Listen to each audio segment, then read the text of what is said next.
नमस्कार। आज का दिन बहुत खास है, महत्वपूर्ण है। ये खास इसलिए नहीं है कि आज इंटरनेशनल विमेंस डे है, बल्कि ये खास हमारे लिए इस कारण है कि आज हमें एक और मौका मिला है भारत के अद्भुत इतिहास से एक और स्वर्णिम पाठ पढ़ने का। इंटरनेशनल विमेंस डे एक अच्छा इनिशिएटिव है, विमेन एम्पावरमेंट की बात करने का, विमेन्स राइट्स की बात करने का। पर ये आज की ग्लोबल सोसाइटी के बारे में क्या बताता है? ये बताता है कि आज भी 21st सेंचुरी में भी महिलाओं को सम्मान नहीं मिलता, समान अधिकार नहीं मिलते, इक्वल राइट्स नहीं मिलते। उन्हें संघर्ष करना पड़ता है उन्हीं पुरुषों से जिन्हें ये जन्म देती है। पर क्या ये ग्लोबल फिनोमेना भारत पर भी लागू होता है? 1909 में विमेंस डे नेशनल लेवल पर पहली बार अमेरिका में मनाया गया था। यानी ये एक अमेरिकन अपराइजिंग की तरह था। वही अमेरिका जो कहने को तो डेमोक्रेटिक है, पर 1920 में जाकर महिलाओं को वोटिंग राइट्स मिली थी, जबकि उन्होंने इंडिपेंडेंस 1776 में ही डिक्लेयर करी थी।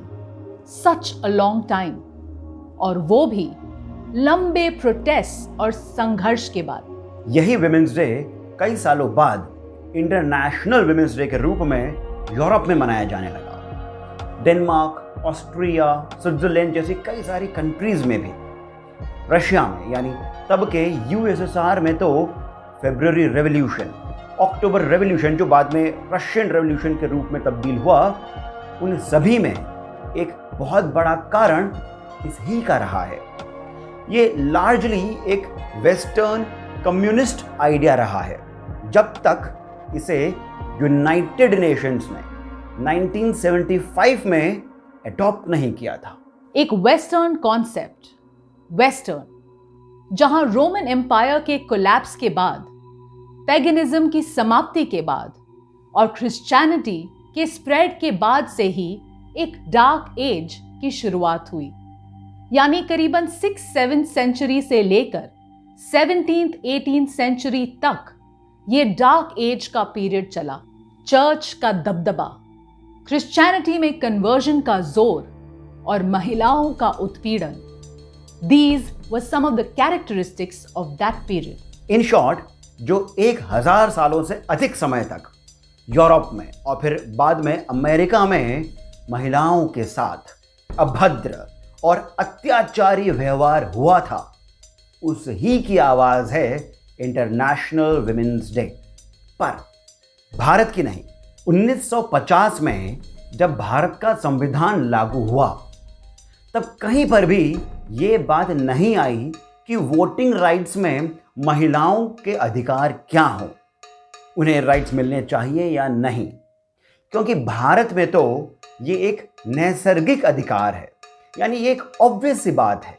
जो देश गार्गी और मैत्री जैसी वैदिक ऋषिकाओं से बना है, जो अनुसुया और अहिल्या जैसी माताओं से बना है, जहां सीता और राधा को पूजा जाता है, जहां जीजाबाई जैसी माताएं भारत का भविष्य लिखती हैं, जहां उत्तर में माता भागो कौर, मध्य में रानी दुर्गावती और दक्षिण में रानी किलाड़ी चिन्नम्मा जैसी वीरांगनाएं अपने देश की जनता की अपने बच्चे की तरह रक्षा करती हैं। जिस देश में केवल 30 साल की उम्र की रानी लक्ष्मीबाई दुनिया पे राज करने वाली ईस्ट इंडिया कंपनी को हिला सकती है, उस देश के लिए वेस्टर्न आइडिया को अपना आइडिया मानकर, एक वेस्टर्न प्रॉब्लम को अपनी प्रॉब्लम मानकर मनाने की आवश्यकता नहीं है।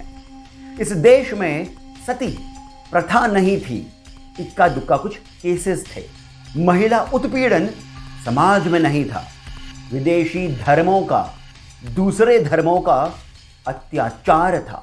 भारत को इंटरनेशनल विमेंस डे की आवश्यकता नहीं, बस अपने सही इतिहास को जानने की बात है। चलिए चलते हैं ये जानने कि जब वेस्ट में डार्क एजेस का समय था और चर्च महिलाओं को ये बताती थी कि वे क्या पहने और क्या नहीं, तब भारत की एक अभय बेटी, एक अभय रानी क्या कर रही थी।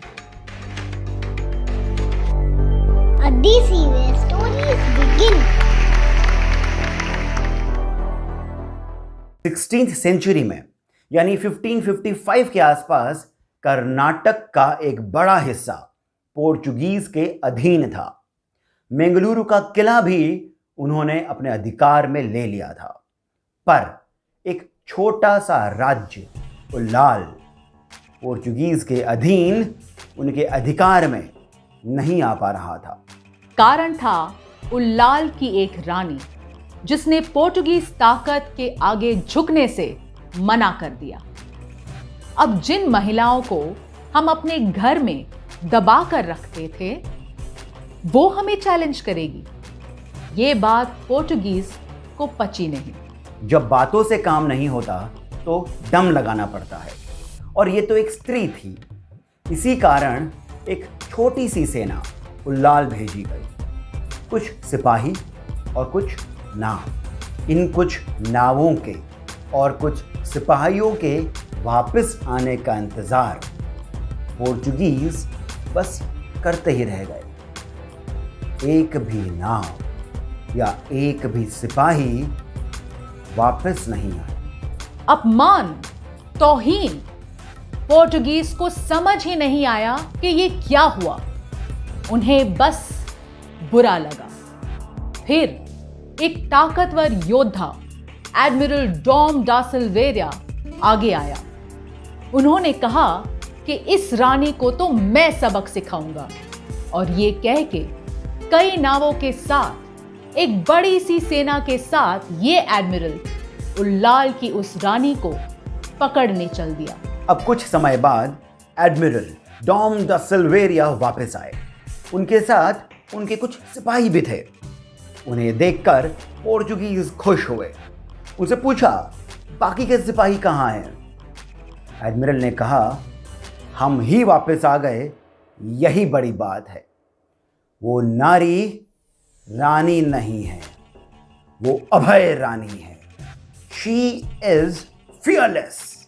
एडमिरल सिल्वेरिया के लुटकर, पिटकर, हारकर वापस आने पर भारत में पोर्चुगीज साम्राज्य का वाइसरॉय एंटोनियो तिलमिला गया। उसने पोर्टुगीज जनरल पिक्सियोटो को एक बड़ी सेना के साथ फिर उल्लाल भेजा। इस सेना के साथ कई सारी नावें चल रही थी और एक विशाल सेना सुनामी की तरह उल्लाल में घुस गई।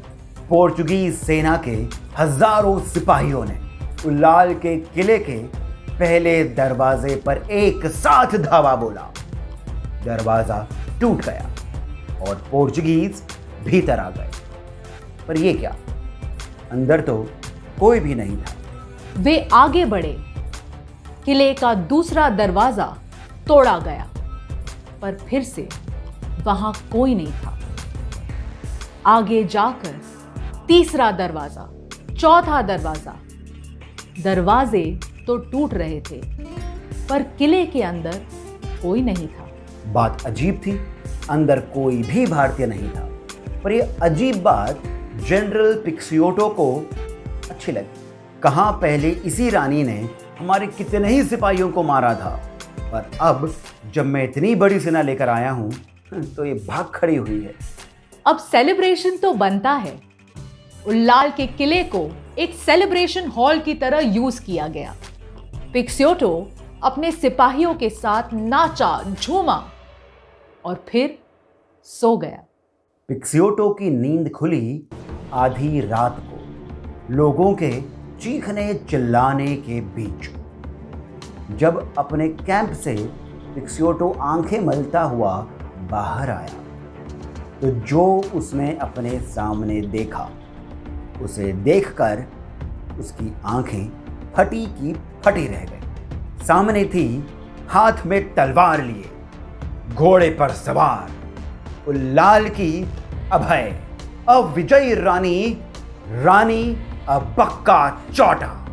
जनरल पिक्सोटो कांप रहा था और साथ ही हैरान भी था कि ये क्या हो गया, पर जब तक उसे समझ आती कि ये सब रानी अबक्का की प्लानिंग थी जिसमें वो फंस गया था, तब तक रानी अबक्का ने उसकी गर्दन धड़ से अलग कर दी। क्या कहानी अब खत्म हो गई?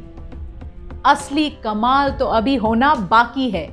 नॉर्मली इतनी बड़ी जीत के बाद कोई भी राजा या कोई भी सेनापति सिचुएशन को असेस करता है, थोड़ा ठहरता है, पर इसी कारण तो और कोई कभी भी रानी अबक्का चौटा जैसा हुआ ही नहीं। सारी प्लानिंग और असेसमेंट पहले से ही हो रखी थी। रानी ने फिर वो किया जो पोर्टुगीज सपने में भी नहीं सोच पाते। रानी ने अपने 200 सिपाहियों के साथ मंगलुरु पे धावा बोल दिया। मंगलुरु पोर्टुगीज का मेन सेंटर था। रानी ने सुबह तक का इंतजार नहीं किया तो पोर्चुगीज की उस छावनी पर सीधा वार। पोर्चुगीज के लिए यह अनइमेजिनेबल था, अनएक्सपेक्टेड था।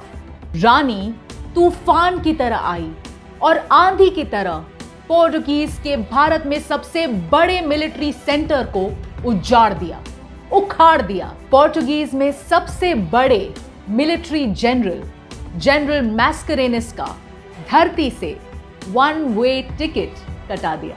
पोर्चुगीज के लिए ये अटैक एक अचानक हुए बॉम्ब ब्लास्ट की तरह था और रानी अबक्का चौटा के पास उल्लाल के साथ साथ अब मंगलुरु का किला भी था। अब क्या कहानी खत्म है? वो अभय रानी थी और आज तो काली का रूप लिए हुए थी। वो रुकी नहीं और अब मंगलुरु से 100 किलोमीटर दूर कुंडापुरा का किला भी अब रानी के पास था। आज भी उल्लाल का हर बच्चा रानी अबक्का चौटा का नाम जानता है। भारतीय नारी का सम्मान तब भी होता था जब पूरे विश्व में नारी को भोग की वस्तु समझा जाता था, और भारतीय नारी का सम्मान आज भी उतना ही है। यदि कुछ कम हुआ है तो वो हमारे समाज में हमारे ही इतिहास की समझ।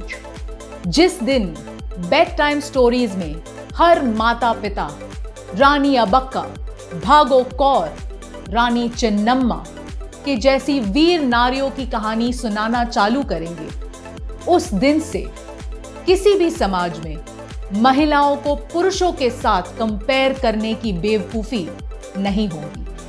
और तब से इंटरनेशनल वुमेन्स डे की जरूरत कम से कम भारत में तो नहीं रहेगी। A DC where stories begin.